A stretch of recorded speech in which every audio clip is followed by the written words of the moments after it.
Chaos in Kyrgyzstan, but the nation's self-proclaimed leadership insists it's in complete control. Hundreds feared dead as Brazil battles to rescue survivors from Rio mudslide. Financial markets shake after EU IMF lifeline fails to calm fears over Greece's debt-laden economy. And it's a gay night in Portugal after the country's constitutional court gives the thumbs up to same-sex marriage.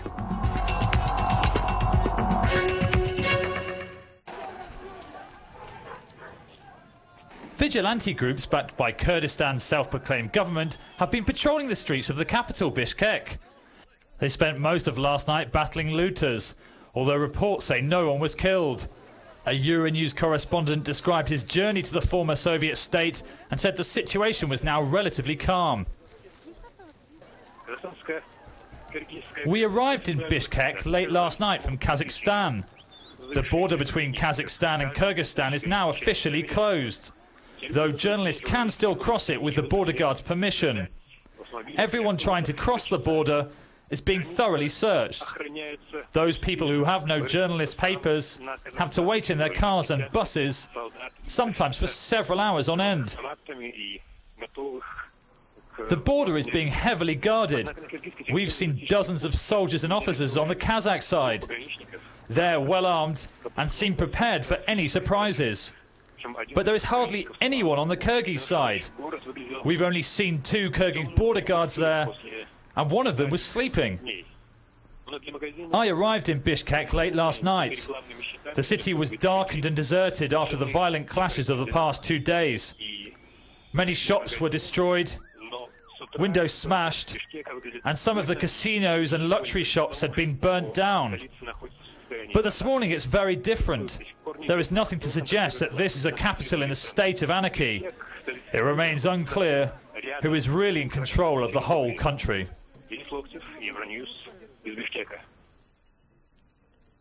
Confusion and lawlessness are rife, but Kyrgyzstan's self-proclaimed new leadership is adamant that it is in full control. Opposition leader Rosa Otunbayeva says her interim administration will rule until elections are held in 6 months' time. President Kurmanbek Bakiev fled the capital amid the violent protests. His home has been among the targets of looters. Said to be holed up in the south of the Central Asian country, he insists he has no plans to step down. Extra Russian paratroopers have been sent to the country's Kant air base in Kyrgyzstan. A US base there supports military operations in nearby Afghanistan. Ushering in a new era of cooperation, US President Barack Obama and his Russian counterpart Dmitry Medvedev signed an historic arms control treaty in the Czech capital Prague to cut their respective countries' nuclear arsenals. Both leaders hailed the deal and the warming relationship between Moscow and Washington. It will be that common ground the White House will be keen to exploit as it seeks to curb Iran's disputed atomic program. The United States and Russia are part of a coalition of nations insisting that the Islamic Republic of Iran face consequences because they have continually failed to meet their obligations. Russia has so far been reluctant to impose stricter sanctions on Iran. That could now change, but President Medvedev argued any measures should be targeted. Наша позиция хорошо известна, я ее еще раз могу. Our position is well known, and I can once again state it. Of course, sanctions rarely lead to any results, though sometimes they are necessary. But in any case, these sanctions must be smart, aimed only at non-proliferation, and not against the Iranian people. Even if Washington can persuade Moscow to follow its stance on Tehran, any agreement would also need the support of China, something up until now Beijing has refused to do. Tension in South Africa spills onto live TV following the murder of a leading white supremacist. Do you care about the farm workers who are being oppressed in this country? Do you care about the fact... Don't interrupt me. I've finished. Thank you. Bye. Take where the shit. Andrei Visachy, Secretary-General of the AWB, called his own security man onto the set as the TV anchor intervened. Don't touch him. Then, before his walkout, came a final threat to the women's rights campaigner. I am not finished with you. Mr. Visachy, stop threatening this woman. Mr. Visachy, I'm telling you, stop it now. After Eugene Terre-Blanche's murder at the weekend, Visachy caused controversy by describing it as a declaration of war and vowing revenge. Another party spokesman later retracted the comments and appealed for calm. Meanwhile, there have been some defiant comments from the ANC's youth leader. We can give you 10 songs. They sing about Boers and how Boers have brutalized our people. The ruling party had ordered members to stop singing the songs. The Zulu words have been translated as saying that because Afrikaners were causing problems for black families, they'd be shot. There are many songs. Tension's been rising in South Africa since Eugene Terre-Blanche, who was strongly opposed to the end of apartheid, was beaten to death in his bed after what police say was a dispute over workers' pay. His funeral's due to take place on Friday.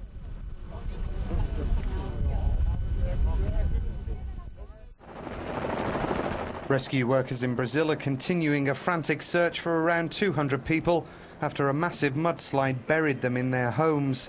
Overnight efforts at the shantytown near Rio de Janeiro have borne some fruit, with teams pulling dozens from the rubble. However, the number of dead is expected to rise rapidly due to the lack of air pockets in the mud. Around 50 homes were engulfed on Wednesday when the rain-soaked hillside collapsed. It's thought the slum in the city of Natori was vulnerable because it had previously been a rubbish dump. Earlier, Rio's governor went to assess the damage and rescue efforts for himself. So far, more than 170 people have been killed and thousands left homeless after the heaviest rains in more than 40 years. The extreme weather has triggered close to 200 mudslides, pulverising shanks in the region's hillside communities. Large parts of Rio remain without power. Forecasters have predicted further heavy rainfall for the weekend. Greece has plunged deeper into crisis, with markets driving its borrowing costs to new highs and pounding its bonds and banking stocks. Pressure is piling on the debt-laden country amid scepticism over a dearth of details surrounding a proposed EU and IMF lifeline. For now, Greece insists it prefers to borrow from markets. We need to provide the markets confidence. And this is the lack of confidence is causing all this decline in the spread. The only thing that we can do is to show some figures and to be persistent in our program, in the stability program. But government austerity measures have also sparked public anger. Some 2,000 protesters gathered for the latest demonstration yesterday outside Parliament in Athens. The future looks bleak, tragic. What will conditions be like for my kids tomorrow? What will they live on? Reluctant to give in to the pressures, the Greek government has pledged to cut its public finance deficit by almost a third to 8.7% of GDP this year. There's something to celebrate for gay couples in Portugal. Having won Parliament's backing for same-sex marriage, the Constitutional Court has now given its green light to the measure. The signature of the Portuguese president is now all that's needed to make the bill law. He sent it to the country's top court last month after expressing doubts over whether it was constitutional. But the tribunal's president explains why no problems were found with the proposal. While it doesn't fit the traditional concept of marriage as outlined in the Constitution, he says this concept is open and can evolve. President Aníbal Cavaco Silva has 20 days to either veto the legislation or sign it into law.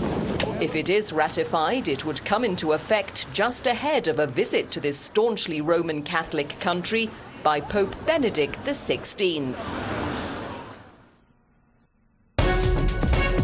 In other news, police in Haiti have launched a crackdown in an effort to recapture escaped prisoners following January's devastating earthquake. The Haitian capital Port-au-Prince has seen a massive spike in gang-related crime following the disaster. Authorities say they have managed to arrest 200 escapees, but say approximately 1,000 remain on the loose. Hundreds of people have taken to the streets of Madrid in support of Spain's highest-profile judge, Baltasar Garzón. He is facing possible trial and up to 10 years in jail if found guilty of malpractice. He is accused of improperly using his powers to launch investigations into crimes carried out under the Franco dictatorship. And Malcolm McLaren, the British pop promoter and self-proclaimed mastermind behind the Sex Pistols, has died from cancer in Switzerland. He was 64. McLaren managed the legendary punk group during the 1970s, which saw groundbreaking singles like Anarchy in the UK and God Save the Queen.